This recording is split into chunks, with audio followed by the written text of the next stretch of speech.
नमस्कार, आप सभी को स्वागत है Gurukul the awesome knowledge channel में।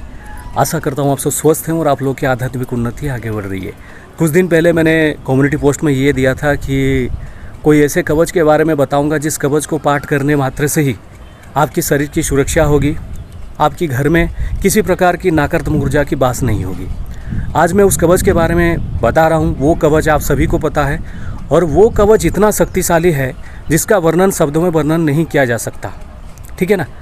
देखिए, पहली बात है, बहुत सारे लोगों का मुझे कमेंट आता है, पता नहीं वो कहाँ से सुनते हैं या फिर कुछ भी, वो कहते हैं कि कवच पाठ करने से जो है देवी शक्ति नहीं आती है, देवी शक्ति की ऊर्जा नहीं आता है।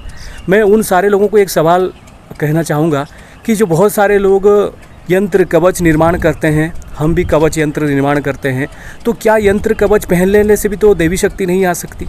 ऐसा नहीं है मेरे भाइयों।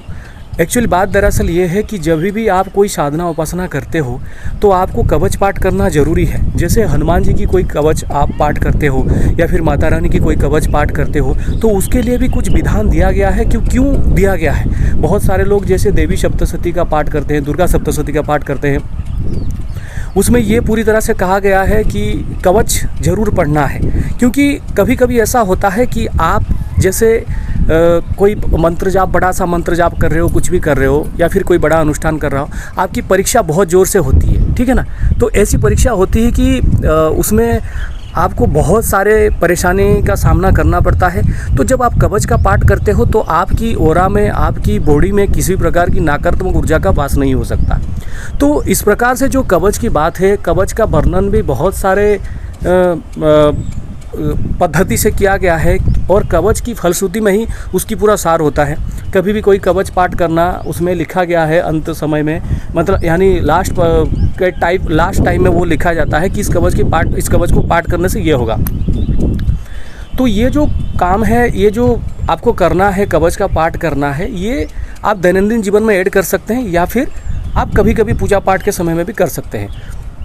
बात दरअसल ये है, बहुत सारे कहते हैं कि हम हनुमान जी की जो पूजा उपासना करते हैं, हमें बहुत सारे ऐसे अनुभूति होते हैं जिसका हमें डर लगता है, या फिर उस हनुमान जी की वो अनुष्ठान करने के बाद, साधना करने के बाद हमारे मन में एक भय सा बैठ जाता है कि कोई हमें देख रहा है, कुछ कर रहा है ऐसा। देखिए, वो जो कवच मैं बता रहा हूँ वो कवच है पंचमुख हनुमान कवच। पंचमुख हनुमान कवच इतना शक्तिशाली है, अगर कोई व्यक्ति इसका नित्य एक बार भी पाठ करता है, वो जहाँ पे रहता है उस जगह पे किसी प्रकार नकारात्मक ऊर्जा का वास नहीं हो सकता और उसके कुंडलिनी चक्र में या फिर उसके जीवन में किसी प्रकार की नकारात्मक ऊर्जा का प्रभाव है वो भी दूर हो जाता है। इसीलिए देवी कवच के बाद अगर आप पंचमुख हनुमान कवच का पाठ करेंगे तो उसमें भी आपकी सारी परेशानियां दूर हो जाएंगी और आपको ऐसा महसूस होगा कि उस कवच में इतना शक्ति है कि आपके सारे जो दुख दर्द है वो भी धीरे धीरे मिट रहे हैं। लेकिन सबसे बड़ी बात है, इसकी एक प्रतिबंध है, ये है कि आपको जिस दिन हनुमान कवच का पाठ करना है, हालांकि तो मैं ये कहूँगा ये आपके ऊपर डिपेंड करता है कि आप वेजिटेरियन हो, नॉन वेजिटेरियन हो। जैसे कि मैंने कहा कि इधर सारे नॉन वेजिटेरियन हैं, मुझे पसंद नहीं है, मैं नहीं खाता हूँ। और जब भी मैं बाहर में रहता तो मंगलवार शनिवार को छोड़ के बाकी दिन ऐसा चल जाता था, क्योंकि हम बाहर में जॉब करते थे, सॉफ्टवेयर इंजीनियर थे, तो उस टाइम हम काम करना पड़ता रहता है, अपने डाइट के बारे में भी देखना पड़ता रहता। तो उसमें वो क्या है कि जब आप कवच का पाठ करते हो उस दिन आप नॉनवेज मत खाइए या फिर किसी प्रकार की मदिरा का सेवन ना करें। क्या होता है कि हनुमान जी की उपासना पूर्णतः सात्विक रह के किया जाता है। ठीक है ना। और इसीलिए अगर जब आप उस प्रकार की लेते हो तो वो ऊर्जा असंतुलित होने लगता है, ऊर्जा बिगड़ने लगता है और आपको बहुत सारे असुविधा का सामना करना पड़ता है। इसीलिए पंचमुख हनुमान कवच आपके जीवन के सारे दुख दर्द को जो है वो पूरी तरह से नष्ट कर देते हैं। उसको भक्ति भाव से पाठ करना चाहिए। निरंतर एक बार डेली पाठ करिए। जो पूरा सात्विक लोग हैं, यानी जो प्याज लहसुन खाते हैं, ठीक है, चलेगा, लेकिन आप जो मदिरा का, मांस का इसका सेवन ना करें। अगर आप उसका सेवन करते हैं तो शनिवार मंगलवार उपवास रख के कम से कम इसका एक पाठ तो करना आवश्यक है।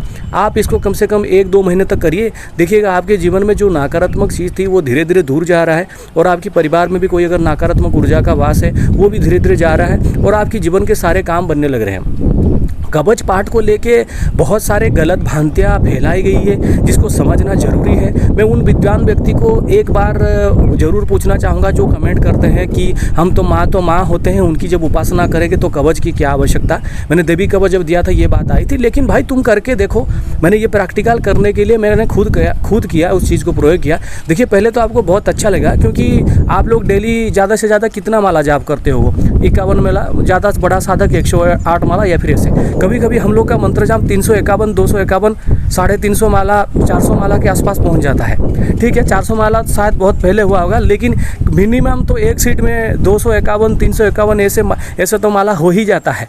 तो उसमें ये पहले तो आपको अच्छा लगेगा कि भाई कवच का कोई आवश्यकता नहीं है। जैसे ही आपकी मंत्र जाप 1 लाख, 2 लाख, 3 लाख के आसपास आर पार जब होगा, तभी आपको पता चलेगा उस ऊर्जा का भार कितना आ रहा है। लेकिन कवच जब स्थापित करते हो, देवी कवच जब स्थापित करते हो, आपकी जिस प्रकार से सारे देवियों के बारे में बताया गया है कि कौन क्या रक्षा करेंगी, तो उस प्रकार से वो सारे ऊर्जा कहीं ना कहीं संतुलित हो जाता है।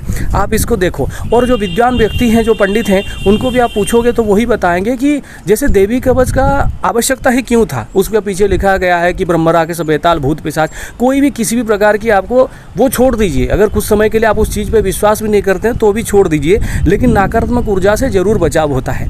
इसीलिए देवी कवच का पाठ जिस तरह से शक्तिशाली होता है, इस पंचमुख हनुमान कवच शक्तिशाली पाठ होता है। अभी कुछ लोग पूछेंगे कि हमें शुद्ध, विशुद्ध, दूषित, ये सारे चीज़ आप ढूंढने लगते हो। बजरंग बाण के टाइम में भी आपने कहा, देखो किसी भी प्रकार की बाजार में अगर पुस्तक मिलता है अच्छा पब्लिकेशन से, आप हनुमान जी की कोई साधना वाला पुस्तक उठाओ, उसमें आपको जरूर मिलेगा पंचमुख हनुमान कवच, वो शुद्ध ही होता है। आप नेट से भी देखोगे तो डाउनलोड करोगे। मैं कोशिश करूँगा 15 दिन या 1 महीने के बाद, मैं थोड़ा वेबसाइट का भी काम धीरे धीरे कर रहा हूँ, समय कम मिलता है, हो गया तो मैं पंचमुख हनुमान कवच का जो है उसको मैं दे दूंगा अगर समय मिलेगा तो, ठीक है। वरना भी आपको उसके बारे में चिंता करने की आवश्यकता नहीं है। विधि सरल है। आप घी का दीपक जला सकते हैं। हनुमान जी को जो भोग है वो आप चने गुड़ वगैरह दीजिए या फिर कोई मीठा प्रसाद चढ़ाइए। फिर उसके बाद कम से कम एक बार पंचमुख हनुमान कवच का पाठ करें। आप देखना आपको बहुत अच्छा फल मिलेगा। यही था कि अगर देवी कवच के बाद में, जिसको देवी कवच के बाद नहीं, देवी कवच का एक काम अलग प्रकार का होता है, इसका एक काम का अलग प्रकार होता है, ठीक है ना। तो आप देखो इस पंचमुख हनुमान कवच को आप जीवन में आप उसको कंटिन्यू करो,